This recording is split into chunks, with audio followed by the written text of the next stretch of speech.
saya Jesslyn, NPM 1851104 dari Fakultas Ilmu Hukum di Universitas Internasional Batam.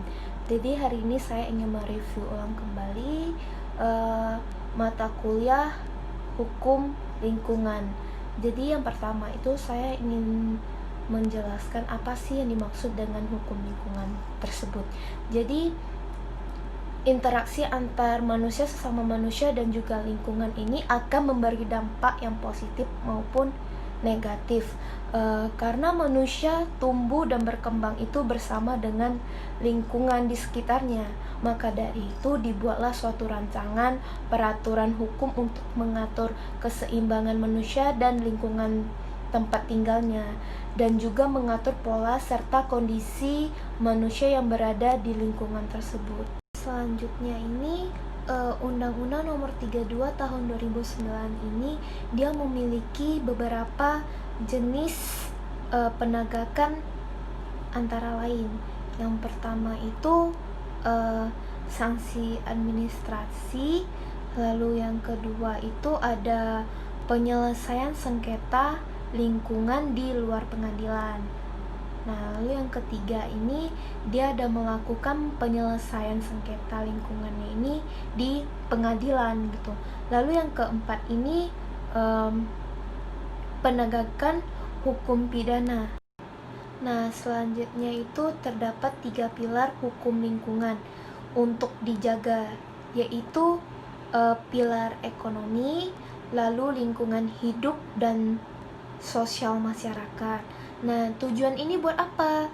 Tujuannya ini untuk pembangunan global dan melanjutkan tujuannya itu untuk pembangunan milenial. Jadi untuk hukum lingkungan ini itu dia lebih ke kearifan lokal dan pendekatan asas solidaritas, yang dimana ini untuk mengoptimalkan kesadaran para pihak itu untuk menjaga kelestarian fungsi dari lingkungan hidup ini.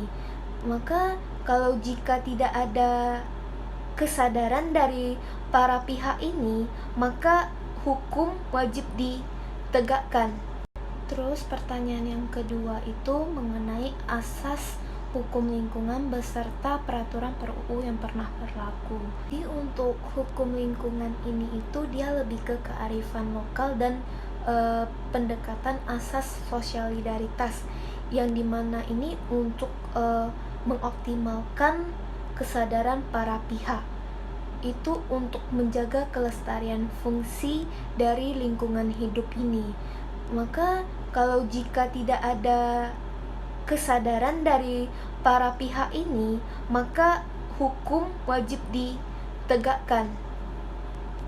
Terus selanjutnya saya ingin menjelaskan sedikit tentang Undang-Undang Nomor 32 Tahun 2009 Pasal 2 itu tentang asas yang berbunyi tanggung jawab negara, terus kelestarian dan keberlanjutan, terus keserasian dan keseimbangan, lalu keterpaduan, lalu manfaat, lalu kehati-hatian, keadilan, lalu ekoregion, lalu keanekaragaman hayati.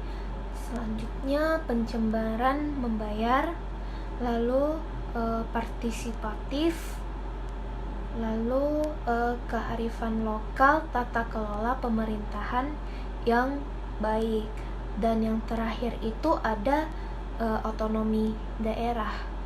Nah, jadi di sini yang saya ambil itu topik mengenai asas otonomi daerah. Jadi apa sih yang dimaksud dengan asas otonomi daerah? Nah, asas otonomi daerah ini, pemerintah dan pemerintah daerah ini dia mengatur dan mengurus sendiri urusan pemerintahan di bidang perlindungan dan pengelolaan lingkungan hidup dengan memperhatikan kekhususan dan keragaman daerah dalam bingkai Negara Kesatuan Republik Indonesia. Nah, jadi salah satu contoh asas otonomi daerah itu seperti mengurus atau mengelola sumber daya alam yang ada di daerah masing-masing. Selanjutnya itu mengenai peraturan per-UU yang pernah berlaku. Peraturan per-UU yang pernah berlaku itu ada undang-undang lama sama baru. Jadi undang-undang lama itu Undang-Undang Nomor 4 Tahun 1982 tentang ketentuan-ketentuan pokok pengelolaan lingkungan hidup. Terus yang keduanya itu Undang-Undang Nomor 23 Tahun 1997 tentang pengelolaan lingkungan hidup. Jadi kalau undang-undang yang baru itu Undang-Undang Nomor 32 Tahun 2009 tentang perlindungan dan pengelolaan lingkungan hidup. Nah, terus selanjutnya dengan pertanyaan yang ketiga itu hak dan kewajiban masyarakat atas lingkungan hidup. Nah, jadi yang akan saya bahas itu terlebih dahulu apa sih yang dimaksud dengan hak lingkungan hidup. Jadi hak lingkungan hidup itu merupakan suatu konsekuensi yang akan meningkatkan nilai dan objektivitas bagi masyarakat untuk mendapatkan lingkungan hidup yang baik dan sehat. Itu yang diatur dalam pasal 65 UU Nomor 32 Tahun 2009 tentang perlindungan dan pengelolaan lingkungan hidup. Nah, jadi hak lingkungan hidup itu terbagi menjadi 5. Yang pertama itu hak atas lingkungan yang baik dan sehat sebagai bagian dari hak asasi manusia atau HAM. Jadi yang dimaksud dengan hak yang tadi itu lingkungan hidup yang baik dan sehat ini karena setiap orang berhak untuk hidup serta berhak mempertahankan hidupnya. Terus yang kedua itu ada hak mendapatkan pendidikan lingkungan hidup. Jadi yang dimaksud dengan ini suatu proses untuk dapat membangun populasi manusia di dunia yang sadar dan peduli terhadap lingkungan. Nah, selanjutnya yang ketiga itu hak mengajukan usul atau keberatan terhadap rencana kegiatan yang berdampak terhadap lingkungan hidup. Jadi yang dimaksud dalam hak ini adalah hak yang diberikan kepada setiap orang untuk mencegah terjadinya dampak negatif yang dilakukan oleh perusahaan atau pemerintah dalam suatu pembangunan yang rentan terhadap situasi lingkungan hidup. Nah, selanjutnya itu yang keempat itu ada hak untuk berperan dalam perlindungan dan pengelolaan lingkungan hidup. Jadi masuk dalam hak ini itu untuk mencegah dampak negatif lingkungan hidup, maka perlindungan dan pengelolaan ini dapat dihindari akan terjadinya pencemaran dan perusakan lingkungan hidup. Nah, terus yang kelima itu ada hak untuk pengaduan akibat dugaan pencemaran atau perusakan.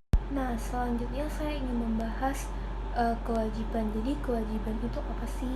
Jadi kewajiban setiap orang sebagai anggota masyarakat ini dia untuk berperan serta dalam pengelolaan. Nah, selanjutnya saya ingin menjelaskan sedikit dari apa sih yang dimaksud dengan kewajiban. Nah, jadi kewajiban setiap orang sebagai anggota masyarakat ini untuk berperan serta dalam pengelolaan lingkungan hidup mencakup yang baik terhadap perencanaan maupun tahap pelaksanaan dan penilaian. Nah, ini yang diatur dalam pasal 66 UU Nomor 32 Tahun 2009. Nah, terus yang pertama itu dia berkewajiban memelihara kelestarian fungsi lingkungan hidup serta mengendalikan pencemaran atau kerusakan lingkungan hidup. Terus yang kedua itu memberikan informasi yang terkait dengan perlindungan dan pengelolaan lingkungan hidup secara baik-baik, benar, akurat, terbuka, dan tepat waktu. Nah, terus yang ketiga itu dia menjaga keberlanjutan fungsi lingkungan hidup. Terus yang keempat itu menaati ketentuan tentang baku mutu lingkungan hidup dan kriteria baku kerusakan lingkungan hidup. Sekian dari video saya hari ini mereview ulang kembali mata kuliah Hukum Lingkungan. Mohon maaf jika ada kesalahan dalam penyampaian kata-kata. Terima kasih.